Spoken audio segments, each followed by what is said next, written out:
O Alex tem uma audição muito boa e eu tenho uma audição muito péssima. Então, ele ouve quando eu não ouço. E até ele... seria bom que o Alex ele fizesse música, porque ele é muito bom em tempo. Ele é muito bom em tempo. E graças a Deus que ainda dá para ouvir. E nesse terceiro dia,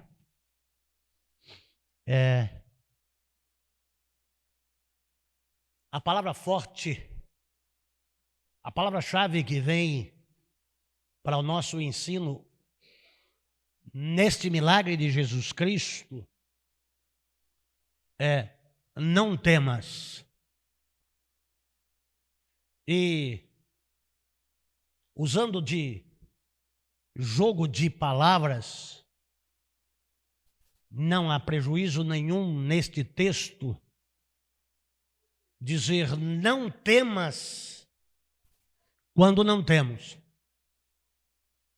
Não temas quando não temos. E eu gostaria de convidar a igreja a estar abrindo a Bíblia em Lucas capítulo 5, dos versículos 4 ao 11. Por que eu convido você a abrir a Bíblia? Porque lá na sua Bíblia você pode marcar terceiro dia em Santa Convocação, tema da mensagem, não temas quando não temos. Texto, Lucas, capítulo 5, dos versos 4 ao versos 11. Então vamos ler a Bíblia.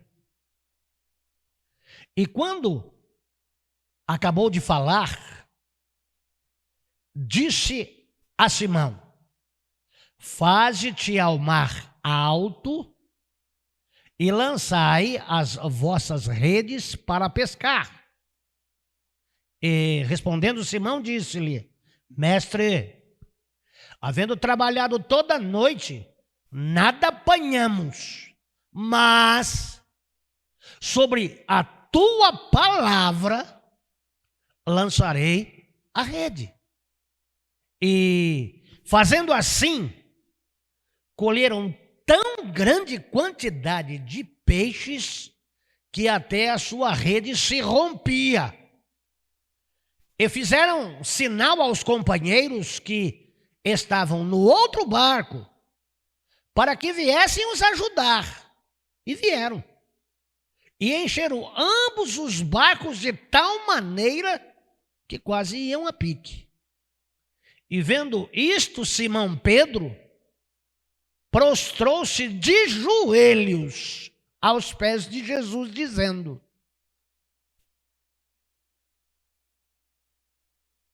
aparta-te de mim, Senhor, porque sou um homem pecador.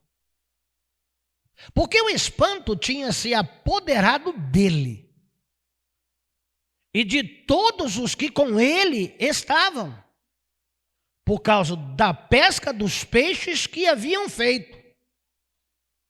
E de igual modo, também de Tiago e João, filhos de Zebedeu, que eram companheiros de Simão. E Jesus disse a Simão: não temas. De agora em diante, a sua profissão é outra. Você não pesca mais peixe. Você vai ser pescador de homens. E levando os barcos para a terra, deixaram tudo e o seguiram. Pai, é a tua palavra, é o teu evangelho e é a tua vontade. E aqui nós vemos um milagre do Senhor que transformou a vida de profissionais da pesca em servos do Altíssimo. E eu quero te louvar por poder estar aqui, para poder falar acerca desta primeira pesca maravilhosa, desse primeiro milagre da pesca. Eu oro no nome de Jesus. Amém. Amados, é necessário nós entendermos aqui algumas questões. Este lugar onde este milagre acontece é Cafarnaum, na Galileia. Um lugar importante por ser uma via em águas, a maior parte em águas, para o Egito. Então é a porta de saída de Israel para o Egito e a porta de entrada para Israel do Egito. E estudando eu, como ser humano que gosto de pensar, pensei, Jesus quando saiu e passou por Cafarnaum para ir para o Egito, ele não podia, como homem, como criança, olhar para a cidade e ver a importância da cidade para que desejasse. Era muito pequeno. Mas quando voltou, já aí entre 10, 11 e 12 anos, ele já tinha percepção do que é o lugar. Embora não seja tão grande, de grande expressão, mas era um lugar que muita gente passava. E é impressionante que, por 30 anos, Jesus viveu em Nazaré. Mas nos seus 3 anos e meio de vida ministerial, ele morou em Cafarnaum. E Cafarnaum é o lugar onde acontece a maioria dos milagres de Jesus. Então, a maioria dos milagres que Jesus fez foi feito em Cafarnaum. Mas o destaque não é Cafarnaum. O destaque é Jesus que está em Cafarnaum. Então, é uma cidade que foi muito abençoada, se bem que depois amaldiçoada pelo próprio Jesus. Mas foi um lugar onde Jesus apareceu, atraindo vidas. E se você puder ver o elo de ligação entre ele e Simão Pedro, nós vemos no capítulo anterior, o capítulo 4 de Lucas, por em Cafarnaum ter uma sinagoga, e ele vai para a casa de Pedro, está lá em 4:38, que está escrito assim: e levantando-se Jesus da sinagoga, entrou em casa de Simão. E a sogra de Simão estava enferma, com muita febre. Febre essa que colocava em risco a vida da sogra de Pedro. E rogaram-lhe por ela, para que Jesus a curasse. Jesus está na casa de Pedro, no interior da casa, próximo à mulher doente e febril, e Jesus, inclinando-se para ela, repreendeu a febre. E esta a deixou. E ela, levantando-se logo, os servia. Se fosse aqui no nosso país, levantou-se e foi fazer um café para servir com biscoito, bolacha, cuscuz. Então, Pedro olhou para Jesus, na minha visão, e viu alguma coisa de sobrenatural em Jesus.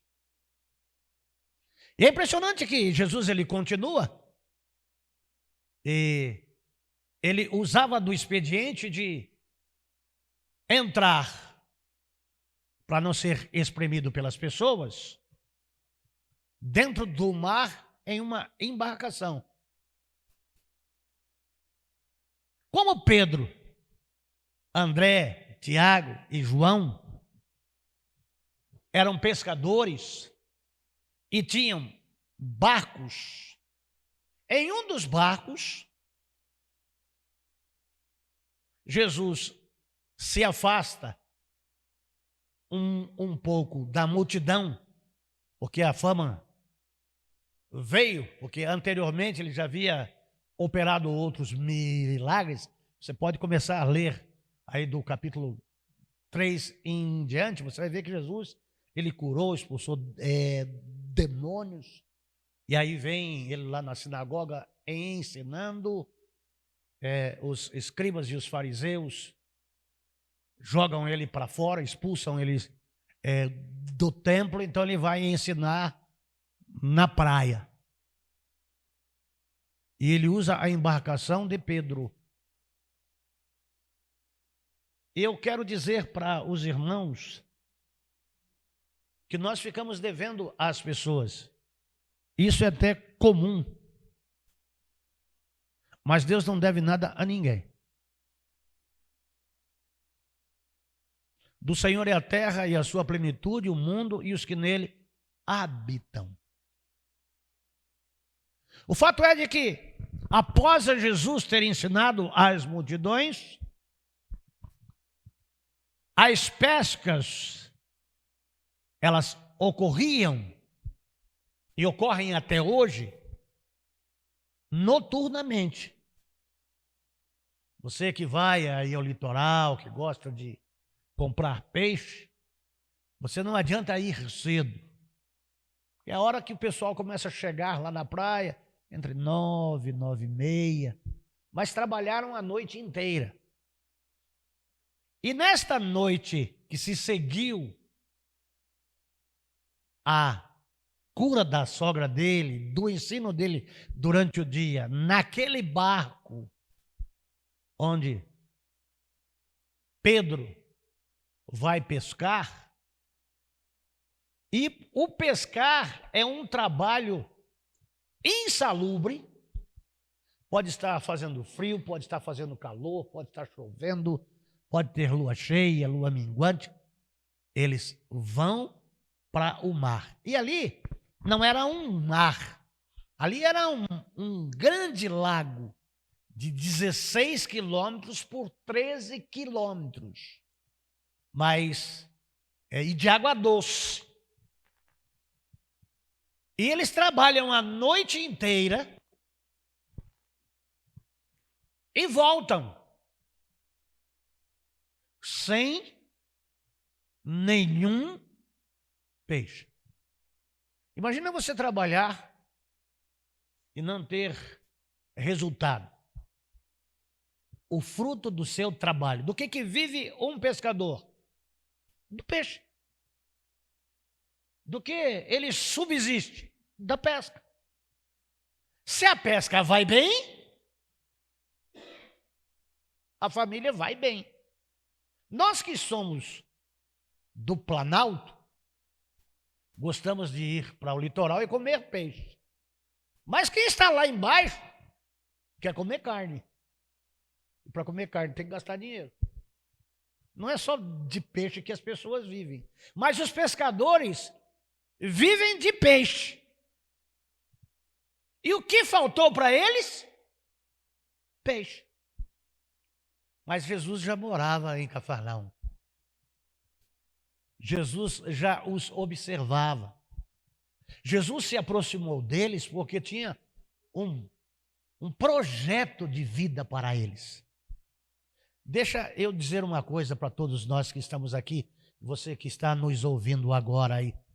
que não está vendo a imagem, mas está vendo o som, ouvindo o som. Não fostes vós que escolhestes a mim, mas foi eu que escolhi a vós. Então essa opção, ela está em primeiro plano de Deus ter te escolhido. Você está aqui porque Deus te escolheu.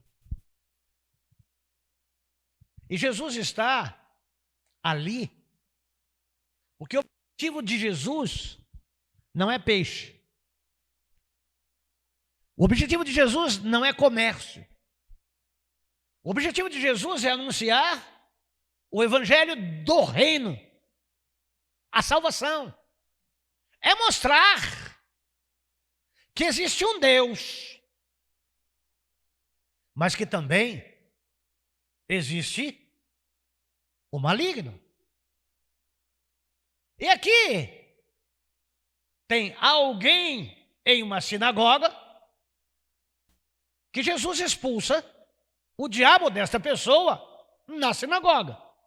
E depois disso, os da sinagoga expulsam a Jesus. Então, o objetivo de Jesus era vidas. Mas o objetivo dos pescadores era peixes.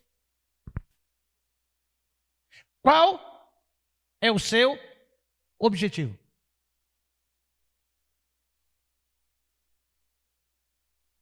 Agora, você olha para Jesus, sabe da grandeza de Jesus, vê os feitos de Jesus na vida dos outros. Quanto nós já vimos Deus operar na vida de outra? Meu Deus. Cresci vendo na minha casa, vendo na minha vida, mas vendo muito na vida de outros. A sogra foi curada e voltou à ativa imediatamente. Estou me refazendo de uma gripe, com homeopatia. E vai. Então, Jesus, ele apressa.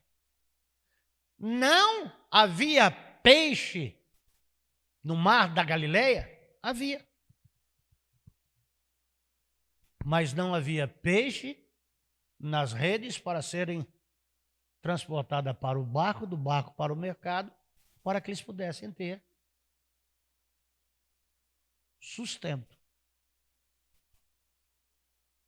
Digno é o obreiro do seu salário. Mas o que acontece é que, quando eles estão chegando, eles não estão chegando com a mesma força com que foram. Marcão, quando sai para vender os produtos lá da Quizier, sai com todo o gás. Quando volta, já não está com tanto gás assim.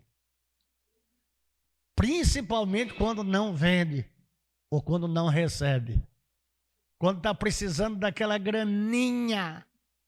Eu vou ali que ele está... Oh, sabe o que é? Hoje não tenho. A vontade é chutar o pau lá da barraca, mas vem chorando, vem gemendo, mas continua levantando todo dia para a mesma coisa. Isso é fé. E ele está voltando. E Jesus disse o seguinte para ele, que é pescador, que conhece o lugar, que sabe que para se pescar de rede é durante a noite, e que se para pegar grandes peixes é em água profunda. Não é que Jesus faz com Pedro uma experiência para ver se Pedro atendia ou não atendia. Há uma dívida de Cristo para com Pedro e é uma dívida de Pedro para Cristo. Qual é a dívida de Pedro para Cristo? Poxa, primeira vez que esse homem entrou lá na minha casa, minha sogra estava doente. Apesar de eu não gostar dela, ele curou ela.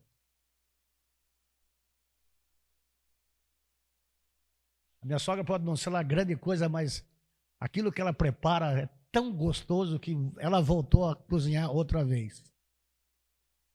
Mas Jesus usou o barco dele e disse: olha, Pedro, meia volta. Pode remar bastante, tá?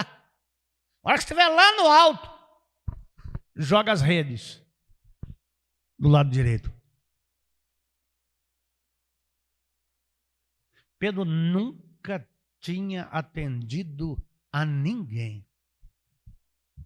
E ele mesmo disse. Ele confirma isso. Disse-lhe: mestre, havendo trabalhado toda a noite, nada apanhamos, mas sobre a tua palavra. Pedro olha para Jesus agora como Senhor. E ele sabe que não vai pegar nada, sabe que está cansado, sabe que os amigos estão cansados, mas puxa vida, o que Jesus fez, por causa da palavra dele, eu vou fazer. Às vezes a gente faz algumas coisas e sabe que não vai dar certo, tem certeza que não vai dar certo. É Jesus falando para eles que aprenderam desde pequenininho que não se pesca de rede durante o dia. Quando se pesca, pega alguns guaru, algumas porcaria, mas peixe grande mesmo é em águas profundas e de noite. Amados de Jesus Cristo, a não ser quando é um arrastão, né? Faz um arrastão com 2 barcos e hoje esses navios pesqueiros aí soltam milhares de metros de rede e vão varrendo toda a costa e tirando tudo e matando tudo. É por isso que tem cada vez menos peixe lá nas praias. Eles vão debaixo da palavra. Jamais se incomodaram de atirar a rede por ordem de outra pessoa, porque ele era autônomo e sabia como fazer, quando e como, e do jeito. Mas Jesus disse: vai lá. E aí, eles fazendo assim, debaixo da ordem de Jesus Cristo, colheram tão grande quantidade de peixes que até a sua rede começava a se romper. O inesperado. Então, Deus tem para cada um de nós alguma coisa no lugar onde nós estamos, com aquilo que nós fazemos, e ainda não obtivemos êxito, mas sobre a obediência de Jesus, voltando a fazer tudo outra vez, não mais da forma como se fazia antes, de uma outra forma, em um outro horário, em um outro lugar. Às vezes a gente acha que é naquele lugar que as coisas estão, fica indo direto naquele lugar, porque você julga que é ali naquele lugar que você vai conseguir a sua subsistência. E você tem voltado com a rede vazia. Então Jesus está aqui nos ensinando que sobre a ordem dele há um lugar onde se enche as redes. E é impressionante que a história ela não acaba aqui. Se acabasse aqui já estava de bom tamanho. Mas aí, amados de Jesus Cristo, é poder voltar a se encontrar com aquele que me desafiou e de que eu interiormente julguei ser uma besteira aquilo que ele falou, mas para não contrariar, para não entristecer, fazer por fazer. E agora tem que pedir ajuda para que um outro barco viesse, para compartilhar daquilo que se conseguiu, dividir aquilo que se conquistou e ter que voltar para se encontrar com aquele que mandou ele ir. O amado Jesus Cristo, Pedro, olhando estas questões todas,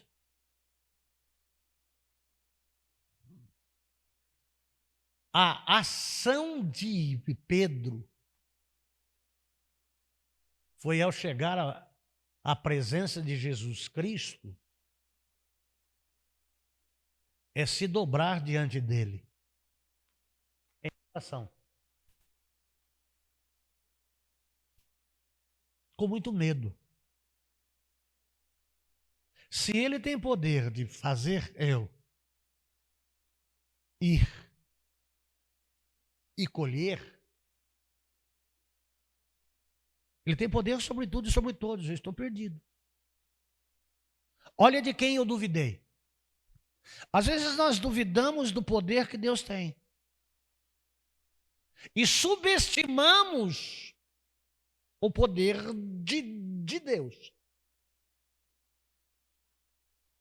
Mas quem manda é Curios, é Senhor, é Criador Supremo. E eu fico assim pensando em cevas, né? Eu já pesquei muito, gosto muito disso. E para se pescar, é necessário você ir colocando em um lugar alimentos. Coloca mandioca, milho, você vai colocando abóbora, você vai colocando carne, farelo de trigo, farelo de soja. E aí, depois você vai lá pescar. Então você colhe. Mas o barco em que eles estavam é o barco de onde o dono do universo, o Criador do universo, aquele que se movia sobre a face das águas, quando a terra era sem forma e vazia, ele é a ceva.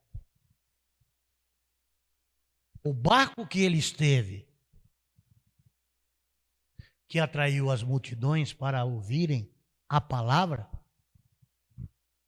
é o mesmo que atrai os peixes para o lugar onde as redes estavam. Eu fico vendo essas coisas de isca, né? Agora desenvolveram uma isca líquida, você joga sobre a água, é um líquido vermelho e ferve de peixe, né? Eu acho que aquela isca ela é groselha. Acho que peixe gosta de groselha. Mas o fato é de que os peixes vieram. Isso poderia deixar qualquer um feliz, porque ganhou dinheiro. Eles tinham uma indústria pesqueira. João Boanerges é de família de indústria pesqueira. Então lavaram a... Mas eles voltam amedrontados. Pedro se prostra aos pés de Jesus Cristo e ele vê quem é ele diante daquele que não tem nenhum pecado. Aparta-te de mim, Senhor. Eu sou um pecador. O Senhor é santo. O Senhor é majestoso. O Senhor é glorioso. Eu sou um miserável. E Jesus Cristo fala para ele: não temas. Essa pescaria mudou a sua vida. não temas. Esse fato mudou a sua história. Amados de Jesus Cristo, aqui é um marco. Aqui é um ponto entre o passado e o futuro. Tão importante quanto. Porque ele termina neste acontecimento a deixar a sua profissão, deixar o seu ganha-pão e começar em uma outra jornada, não numa outra aventura. Deixar tudo. Aquele que veio triste por não ter nada para a subsistência, agora deixa aquilo que traz a subsistência debaixo de uma ordem daquele que ele temia, por ver grandeza, por ver santidade, por ver poder, glória e majestade, e agora a família fica para segundo plano. Ludmila sabe o quanto custa deixar tudo. Nossa família sabe o quanto custa deixar tudo. As implicações que isso traz. Pedro já deu exemplo lá atrás. Olha, nós não pescamos nada, mas sobre a tua palavra. Então, Pedro está de novo sobre a palavra de Jesus Cristo. É uma outra decisão que ele toma. E agora a decisão é de deixar até os peixes que ele pescou. A vida às vezes muda, irmão. A história às vezes muda e sempre é assim. Quando vem da parte de Deus para nós, vem sempre depois de um milagre. É de saber fazer a escolha. De abraçar alguma coisa que nunca até então abraçou. Seguir alguma coisa de que nunca seguiu. Depender de alguma coisa que nunca dependeu.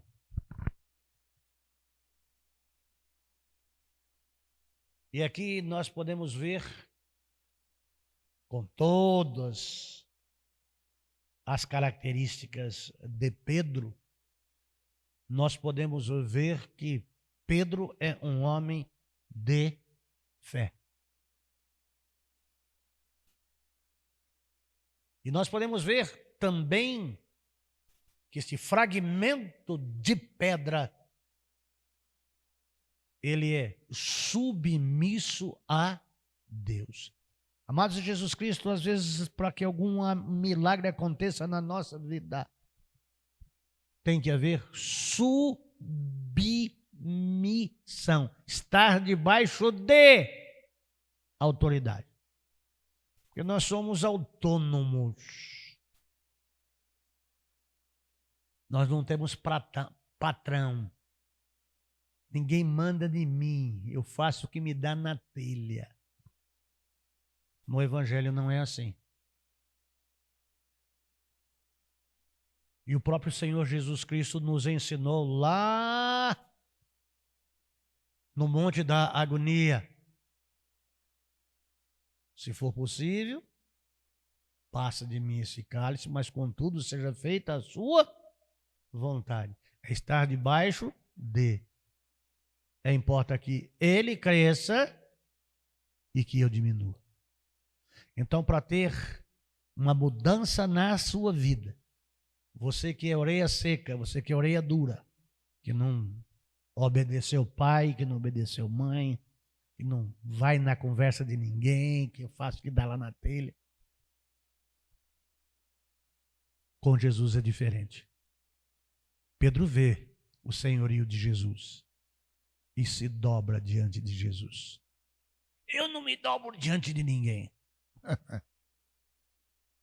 E ao nome de Jesus se dobre todo o joelho, os que estão no céu, na terra e embaixo da terra.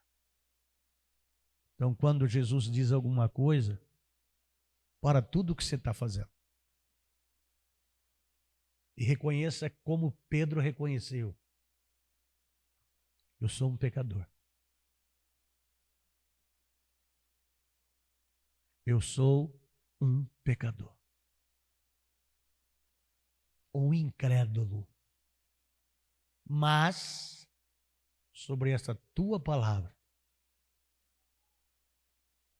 eu vou lá fazer o que o Senhor mandou. E quando você vai fazer o que Deus mandou, você se surpreende com os resultados. Amados de Jesus Cristo, milagre relacionado à obediência. Milagre relacionado a um homem simples, a um pecador convicto, em um Deus amoroso e misericordioso. Tinha tantos outros pescadores ali. Tanto é que André e Tiago foram chamados. Por que Deus não mandou André e nem Tiago? E nem João? Porque falou com Pedro. E Pedro era o chefe. Tanto é que ele foi chefe dos 12. Deus sabe o que faz. Como faz. A hora que faz. E com quem faz. E os outros participam. Mas Deus tem Pedros. Ah, Pedro é teimoso. Não. Pedro era homem de fé, da lida. Então, o milagre que você espera pode ser que tenha sido dado hoje pela palavra do... Vai, faz outra vez. Vai lá em Maralto. Não tem mais. Obedece. Faça. Tem gente dando murro em ponta de faca. Mas gosta de dar murro. E fica sempre dando murro em ponta de faca. Está na hora de ouvir a Jesus. Está na hora de obedecer a Jesus. E vai ser pela obediência a Jesus, com o seu trabalho, que o milagre de Jesus virá. Vamos orar mais uma vez? Senhor, seja feito conforme a tua palavra. Eu oro no nome de Jesus. Amém.